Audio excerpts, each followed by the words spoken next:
Parashat Balak, Bilam wants to curse the Jewish people, as does Balak, but in the end Hashem, by force, converts and transforms his curses into blessings. So he actually blesses the Jewish people. After blessing 3 times over, then Balak already gives up and tells him to go home. But before going home, he says, I'm going to reveal to you what this people is going to do to you in the end of days. And then he begins a series of prophecies. The most important and most well-known phrase is Darach Kochav Miyakov, that a star will appear and shoot through the sky from Jacob, meaning from the people of Israel. Who is that star that will appear and shoot through the sky? So according to one Midrash of Chazal, that star is King David, that will appear in the future. The Rambam also explains that star, Darach Kochav Yaakov, is David Melej Israel Chavekayam, Jacob, who is alive in all generations. But he first appeared on the screen of history in his day, and that's what Chazal say that is a prophecy referring to David. Other places in Chazal say that it's referring to Mashiach, who is a descendant of David, and the Talmud Yerushalmi has even his proper name is David, just like David. He is the full David, and the original David is just a half Caesar, a half Caesar, a half David. So either it's referring to David or referring to the Mashiach, David or Mashiach. But then there is a third understanding of Chazal, of the sages, and it's based upon the story that's told in the Talmud, referring to dreams and dream interpretation. That once a goy, a non-Jew, it says in the Gemara, came to Rabbi Yishmael Rabbi Yossi, and he said, I had a very strange dream last night. Maybe you can help me interpret it. I dreamt that I swallowed a star. Balati Kocha, that's a real interesting dream, that he swallowed a star. So immediately Rabbi Yishmael Rabbi Yossi says to him, you swallowed a star in your dream. You killed a Jew. You're a murderer. And it came out in the end he confessed that he really did kill a Jew. Meaning that to swallow a star is to kill a Jew if a goy swallows a star. So what have we learned from this? We learned that, and he brought, how do I know that to swallow a star is to kill a Jew? Because of this verse, Darach Kochav Yaakov. So how is he interpreting this verse? He's interpreting that every Jew is a star.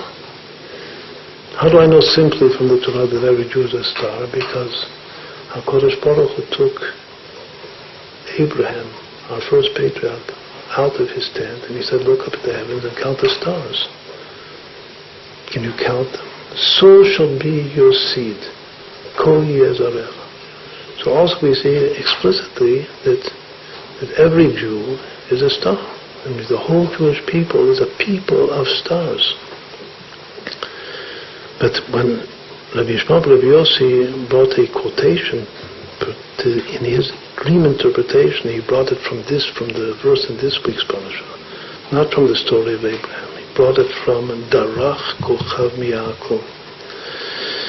So what does it mean that every Jew is a star? And the star refers to David, to King David, David Melej, and also refers to the Mashiach himself. So it must mean that there's a continuation here, that it all goes together. We know that the Rebbe liked the word miyad, which means immediately, that always would bless and say very forcefully that the Mashiach should come techaf miyad mamash, immediately in our days. That word immediate, miyad, he gave different Rashi Tevot. He explained it in different ways, that it stands as an acronym for different names. So in our particular case, we also have now a very beautiful example of miyad, that it's Mashiach Yehudi David. The 3 interpretations of who that star is that is appearing and shooting through the sky, who is referring to? Is it referring to Mashiach, or to every Jew, or to King David? Obviously they're all related, all one. And their initials are miyad. To meditate that every single Jew is a star in the sky, and a star that appears and shoots through the sky is a very, very important and deep meditation. The whole Jewish people, as a people of the congregation, is likened to the moon. When Hashem created the world, He created the moon together with the stars. He created one great luminary, which is the sun. The sun represents, in a certain sense, Shemesh Havaya. It symbolizes, in a certain sense, Hashem. The moon is the Jewish people. They are a pair. The stars are all of the individual Jewish souls. And each star is intended to appear and shoot across the sky in its time. In Pirkei Avot we read, every man has his hour, his special hour, that his star shoots and appears in the sky of the world, the sky of history. It's his time to appear. It's his time, his moment to assume his messianic role in life. That's every single Jew. There are many, many beautiful gematriot about the word star. Star is written Kochav, Kaf Vav is 26, which is Hashem's name, and Kaf Bet is 22, which are the letters of the alphabet of the Torah. And there's something in the word Kochav, the first illusion, that it unites God with the Torah. Oraita v'kuchabril kulachad. Actually, when you meditate on the word Kochav, you can see this in two different ways. Either the first two letters are Kaf Vav, which is 26, which is Hashem, and the second two letters are Kaf Bet, which is 22, which are the 22 letters of the Torah. That's the number that represents the Torah. Or that you can see that the Vav Kaf are the two middle letters, and the two extreme outer letters are the Kaf Bet, meaning that Hashem is inside the Torah. So either Hashem is first and the Torah is second, or Hashem is inside the Torah. So these are both ways to meditate on the spelling of the word Kochav.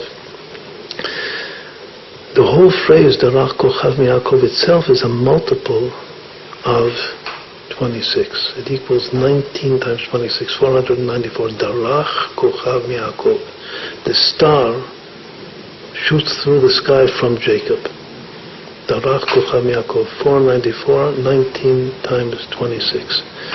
When Hashem's name, which equals 26, is spelled in full, so the inner letters, the pregnant and hidden letters, equal 19. This 26 and plus the 19 equal man. Atem Kroim Adam. Man refers to Israel. So here is taking the hidden part of the vaya, which is 19, and multiplying it by the revealed part of the vaya, which is 26, and that gives Darach Kochav Mi'akov. Another beautiful allusion, what happens if I multiply the letters? Instead of adding them together, the word Kochav, it has 4 letters. 26, 22.